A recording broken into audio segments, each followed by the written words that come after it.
बिस्मिल्लाहिर्रहमानिर्रहीम। अस्सलाम वालेकुम नाज़रीन, उम्मीद है आप सब लोग खैर खैरियत से होंगे। बड़ी बातें चल रही हैं कि आईनी तरमीम आ तो गई लेकिन ये अपने पैरों पे खड़ी नहीं होगी। कोई ये कह रहा है कि काले सांप के जो है दांत तोड़ दिए गए हैं, लेकिन अभी तक ये भी नहीं पता कि वो काला सांप खुद इमरान खान है या वो आईनी तरमीम का मसवदा जो सबसे पहले लीक हुआ था।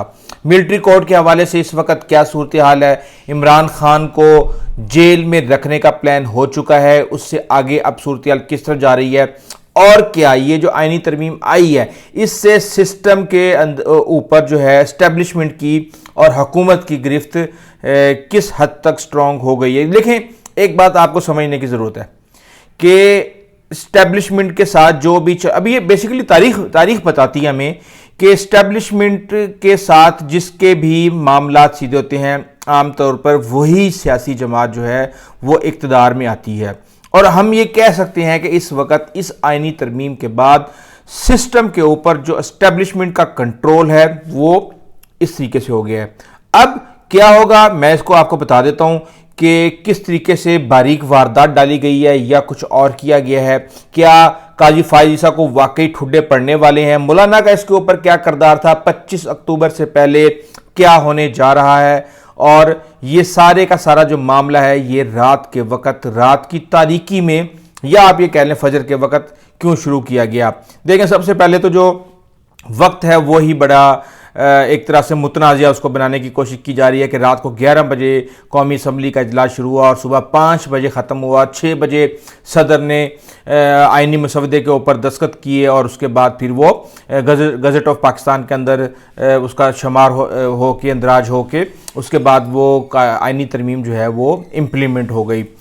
मौलाना फजलुर रहमान जब बाहर निकले उनके साथ जो है बैरिस्टर गौहर भी थे, तो उन्होंने कहा जी कि काले सांप के दांत जो हैं वो तोड़ दिए गए हैं। अब वो उसके अंदर मिलिट्री कोर्ट की तरफ इशारा कर रहे थे, लेकिन जो हुकूमती इत्तेहादी और हुकूमत की साइड है वो ये कह रहे हैं कि बेसिकली वो काला सांप या काला नाग जो अडयाला जेल में बैठा हुआ था उसके दांत जो हैं वो तोड़ दिए गए हैं। उसके पीछे क्या वजह है? देखें, एक तरफ तो ये अब आप बातें जितनी मर्जी करते रहें कि किसी ने करोड़ में बेच दिया, किसी ने कितने में बेच दिया, लेकिन इस वक्त जो कैजुअल्टी है वो तहरीक इंसाफ की तरफ से मुसलसल सामने आ रही है। 2 कैजुअल्टीज हो चुकी हैं, एक सेनेटर जरका की और दूसरी जैन कुरैशी की।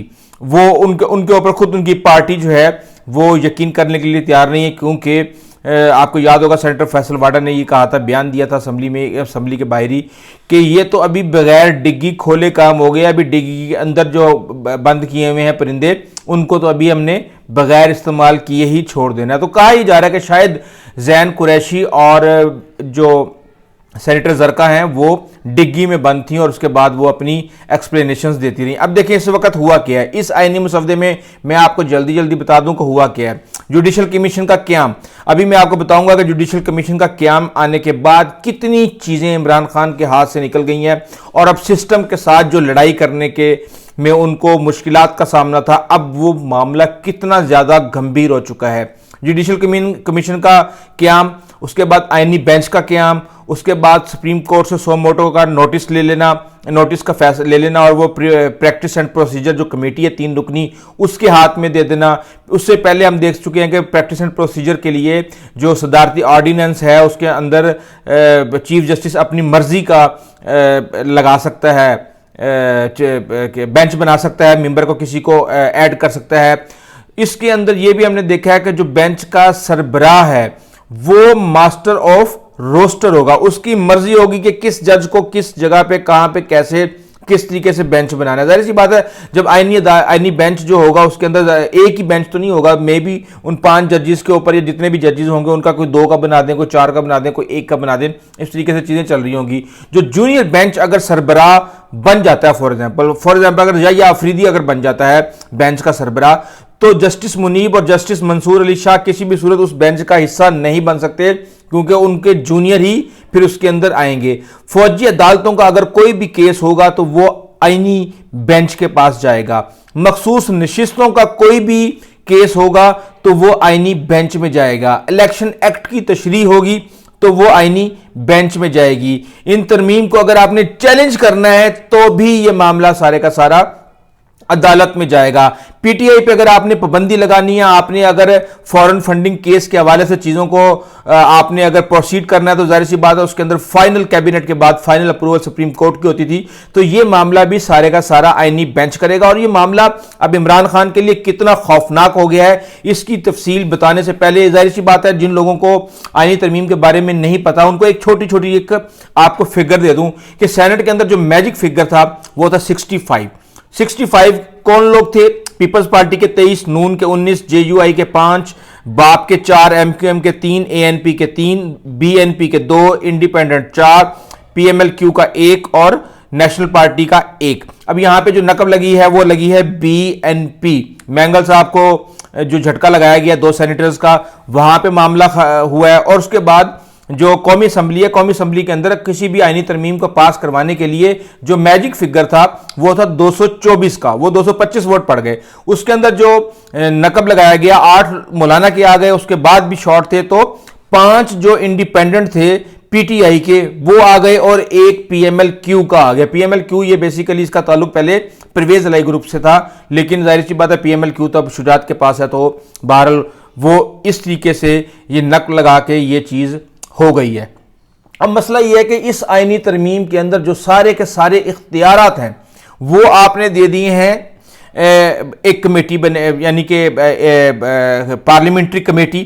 पार्लियामेंट्री कमेटी 3 नाम सजेस्ट करेगी, वजीर आजम भी होंगे उसमें, सदर भी होंगे, उसके बाद जो है जाके किसी भी चीफ जस्टिस का तकर्रुर किया जाएगा। अब यहां पे आपने हिसाब किताब लगा लिया कि वो कमेटी 3 बंदों के नाम देगी, तो मर्जी तो फिर अपनी चलेगी ना, सरकार की मर्जी चलेगी कि किसको लाना है। तो जाहिर सी बात है किसी ऐसे को तो नहीं लाना जो आके आपको आंखें दिखाए। होगा बहरहाल ये भी होगा, जाहिर सी बात है बहुत से चीफ ऐसे हैं जो हुकूमत लगाती है लेकिन उसके बाद फिर उनके साथ क्या होता है ये सबको पता है।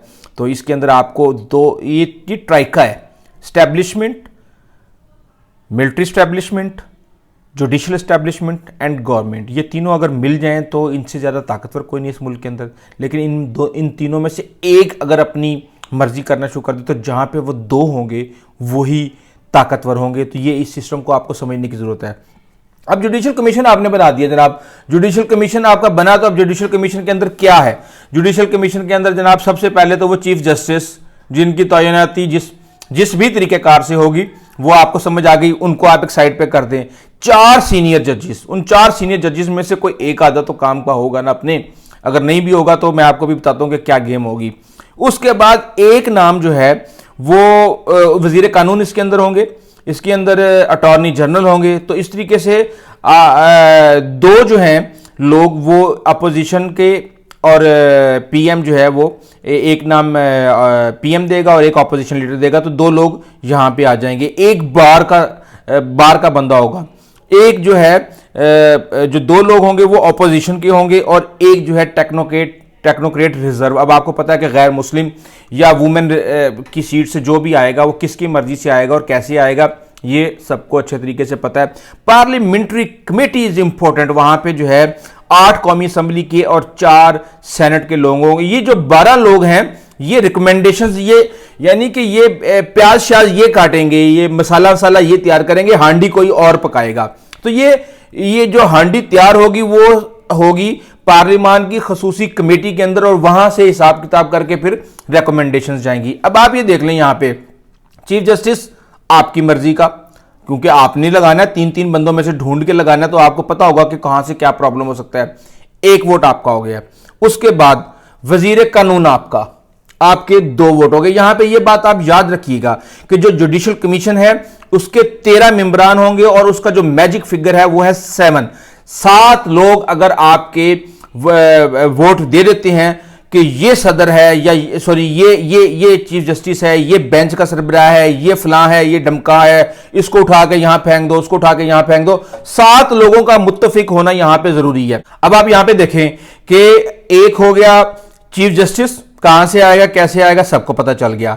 4 जजेस होंगे सुप्रीम कोर्ट के सीनियर 3 जजेस, जुडिशल कमीशन के मेंबरान, उनमें से एक बुरे 3 हालात में वर्स्ट के सिनेरियो के अंदर भी एक तो होगा जो कि हुकूमत का साथ दे सकता होगा। तो यहां पे आगे हो गए आपकी तादाद 2। वजीर कानून किसका होता है? हुकूमत का होता है, कैबिनेट का होता है, वजीर आजम बनाते हैं। तो तीसरा वोट ऑटोमेटिकली चला गया। अटॉर्नी जनरल किसका होता है? हुकूमत का होता है, वही बनाते हैं और उन्हीं की मर्जी से आता है। तो ये 4 हो गए।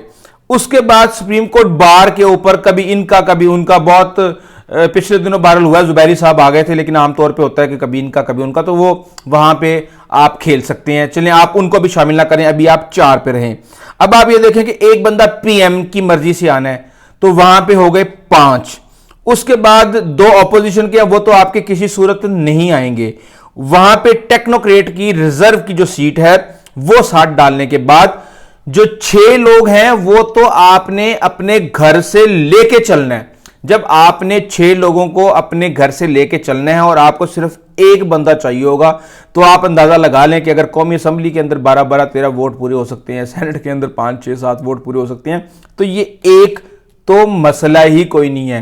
तो इस वक्त सूरत हाल ये है कि इस वक्त जो अपोजिशन की स्ट्रेंथ है इसके अंदर, वो मुश्किल से एक है, एक बंदा ऑपोजिशन का होगा।